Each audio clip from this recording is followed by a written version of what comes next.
mic here set up, so a little better quality sound.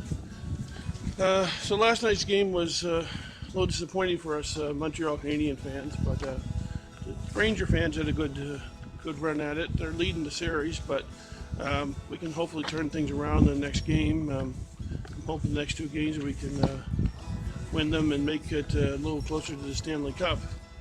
So basically that's what our talk about today is. First talking about the game.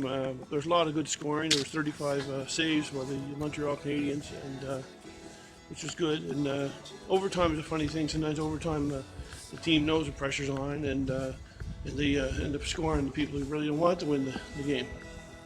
But that's what happens. It is a game, and and sometimes you got to lose, but we can turn things around. There's no such thing as true defeat. We're going to take a different route today than we did yesterday. Another issue that I'm going to talk about in today's show is, sorry, I'm not supposed to say sound here like not educated or don't have the area, but you're trying to look for thoughts. And sometimes, especially when I get up first thing, excuse me, it's not really early in the morning, but I worked at like 5 o'clock, so now being 1:30 in the afternoon here, and it's like it's morning for me because I'm just waking up, still getting cognitive, and really crawl out of bed and starting the show after I was watching the game too, which was kind of a disappointment and stuff. And so here we are, and what we originally scheduled to talk on today's show was about none other than the President of the United States of America, and that is Donald Trump. Now, a lot of people don't like Trump. I guess like almost half of Americans don't, almost 48%. Probably more than that, they say, but it depends on who does the studies. And actually, Trump, I think Trump should be given a break. People should be let him go do his thing, let him show what he can do. And the truth is, if President Trump can build the United States of America, start creating jobs, getting people to think of making it work at home, then what eventually Trump will do will make jobs in all North America. Mexicans will benefit, and if he builds a crazy wall, who knows, maybe it will make a difference. It will stop the illegal crime, but probably a lot of Americans want to admit the fact that they are part of the drug problem as well, because if the Americans are buying it, a lot of Mexicans don't buy the drugs and stuff down there, don't use them because it's a second world country, and people are still kind of in the, a lot of people go to the Catholic Church, some of that, a lot of people are still like in the more conservative, as it were, for Mexicans, even though it's a more socialist country. A lot of them don't do drugs or stuff like that, so the only thing the wall is going to do is probably it will create a lot of jobs, and we look at it, if U.S. is prosperous, like already we've seen in Ottawa, they opened up a new car plant, and they also reopened the plant in Windsor, Ontario. Things like that. We have a little dispute over dairy products, but for myself, when I've gone visited, I stayed in Vancouver and in Edmonton, and I lived in other cities that were close to the border, and I crossed down to the United States. Milk and cheese products were cheaper down there, and our Canadian cheese was in big demand down there, and they made their own like stateside cheese, but it wasn't the quality of our cheddar. Our Canadians make great cheddar, I guess. Apparently, the world sees us as great cheddar makers. But I say overall, Trump, give him a chance. They keep trying to block him every which way, but I mean that's the way politics are. Same thing in Canada when we had our leader Stephen Harper. The opposition wouldn't let up, and it seems like the Conservatives on this end here in Canada are not really giving Trudeau a hard time, as but right now they're getting themselves reorganized, and maybe we'll see some real action, some real political one side versus the other side here, and the relentless struggle that's always going on in America. And so basically what I'm saying is, you may not like Trump's personally as a person. I mean, there's lots of people though that you just don't like as a person. They're like their style, their attitude, the way it is. But one thing is, Trump is a businessman, and he's taken U.S. to a business approach. And like I say, if he had a hotel that was failing, he wouldn't sit back and let it fail. He'd go in and see what's going on, or he'd fire some people. And same thing with North Korea, is wavering their saber rattling and stuff like that. I mean, ISIS and North Korea and all these other rogue nations were getting too much power. They were looking at U.S. being weak. They had Barack Obama, who was personally, we loved the guy. He was a great guy, but he was destroying America. He was allowing terrorist groups to rise, allowing North Korea to build up, allowing the enemies, and you need someone like Trump in control there that's going to basically tell them, no, you ain't messing with America, and we need America to be strong again. With a strong America and a strong leader like Donald Trump, the spin-offs are going to be great. Canada, Mexico, even the world is going to benefit from a strong U.S. You need a strong superpower, a strong empire. And whether you think Trump's this or that, or whatever your opinion is personally of him, I think at least we should give him a try as people. We should. I'm supporting Trump. I probably wouldn't have voted for him because it just looked too abrasive to actually vote for the guy. But if it came between him and Hillary Clinton, I'm sorry, but I couldn't really support Hillary either. So I had to vote for Trump if I was put down. No choice between him. I'd rather have Bernie Sanders in there, someone in America. But of course, as Canadians couldn't vote anyhow. Because it could make their influence. And that's what it all comes down to. If we can get a strong U.S. again, build the economy of America, if Trump just stays in 4 years and he's gone, he could be one of those type of people. Or if he stays for 8 years, we'll see. But I think they should at least give him a chance. And I think that in the end, if he's able to create jobs, able to start building America again, even if he starts a war. People say, "Oh, well, wars are bad," but sometimes it's necessary to go to war. I hate to admit it, but sometimes it is. Sometimes you'll have, say, someone keeps punching you in the arm unprovoked, and they keep punching you in the arm, they keep punching you in the arm, and you just ignore it. You go, "Okay, it's fine."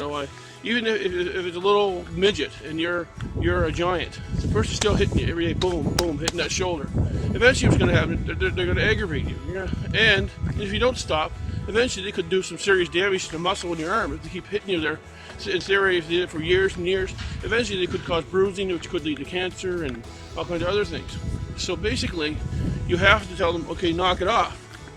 And if they still don't stop, eventually you're going to have what?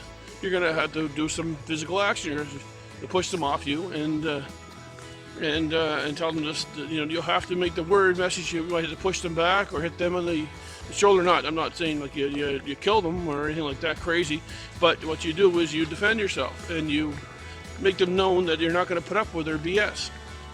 So I think that America has to do the same thing with North Korea and stuff like that. We don't need these weapons of mass destruction, but we do need to get a strong America that's going to tell North Korea to stop provoking America, stop causing all this crap.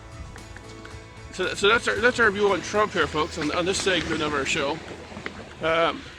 We already talked about the game last night, Montreal Canadiens, and also I'd like to say hi to Philip Johnson there, who's in Wisconsin, who's one of our top viewers there. He viewed Philip Johnson there. Hi, welcome aboard.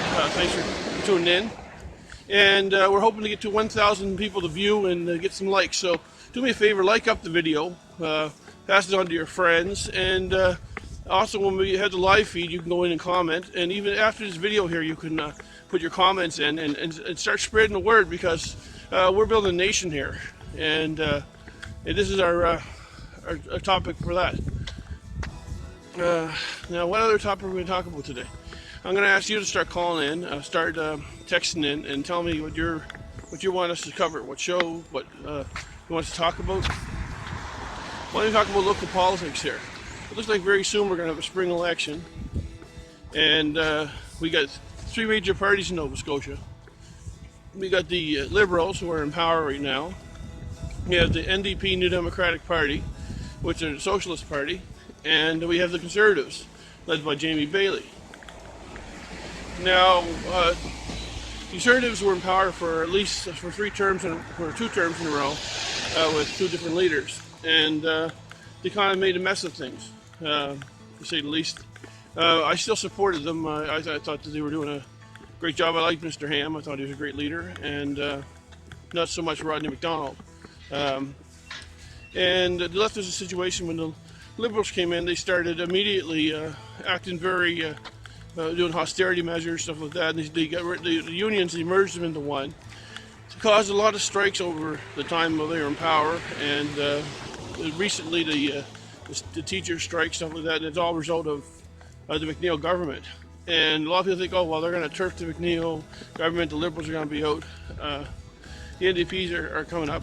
But unfortunately, or fortunately, however you look at it, I predict that the Liberals are going to win again in Nova Scotia. They're going to take a little bit of a heat. There are some areas they're going to lose seats, probably to the NDP. I don't see the Tories coming back into power for a while. I think people are still angry and upset, even though McNeil's Liberals have done some things that weren't the best. There's still people are thinking of. I think people still going to support the Liberals. They're going to win. They're going to lose maybe a few seats, like I say, to the NDP. The NDP, unfortunately, after Gerald Dexter was in as our leader, he was only in for one term, and there was a lot of things like money given to Nova Scotia Power, the way he didn't deal with unions the way people wanted to. He was starting to see anything that McNeil actually went through with. So basically, my prediction is that the Liberals are going to re-win the election, but they're going to lose a few seats. I think the Tories might actually come up with one or two more seats in the legislature. And that's one of our neighbors here in our neighborhood. And we're just basically doing our walk today. So we're going to be ending lap one. And we can further elaborate on local politics. We get some ex-councillors going in. It always happens every provincial election. Some ex-councillors who lose their seat go to try to get a seat in the provincial legislature. There's some good guys out there in Lower Sackville. BJ Johns, who I ran against before myself for council once. And as you know, I ran for mayor twice, and 3 times for city council, and once for MLA for the Nova Scotia Party. So I have a bit of insight in politics. I've been a campaign worker since I was 10 years old. Always going around holding signs, going around with the candidates. And so basically I have some political background. There's been lots of articles written and letters to the editor, etc. And so basically, if you have any further comments, if you have questions, you want to challenge my opinion on things, you want to tune in what your political opinion is, or if anything else you want to talk about. I can't really talk to you about cats because I'm allergic to cats, so that's one thing you should be aware of. So basically what we covered the game last night. We covered U.S. politics, in particular the President of the United States of America, Donald Trump, and we covered local politics. So we got a lot done in this one loop of our walk. We got 2 more loops to do, but we're not going to take you along and bore the hell out of you. But we do thank you for tuning in, and without you there is no show, and hopefully we'll have this daily walk and talk about different things, different politics, other things, maybe talk about gardening when the season's a little better soon. We're just waiting, we're like holding our breath, waiting for spring to get here and get the gardening season in. I don't know if I'll have a garden this year or not. I may not. But if you have a garden or you want to have some tips, ideas, you share them. Anything you want me to talk about that I know. If I don't know about it, I can look it up on the internet, get some Wikipedia, get some background on it. But basically, this is a new show, and we're here for you. And we're done of loop 1. And we're done with the today's walk with Paul. So thanks for tuning in.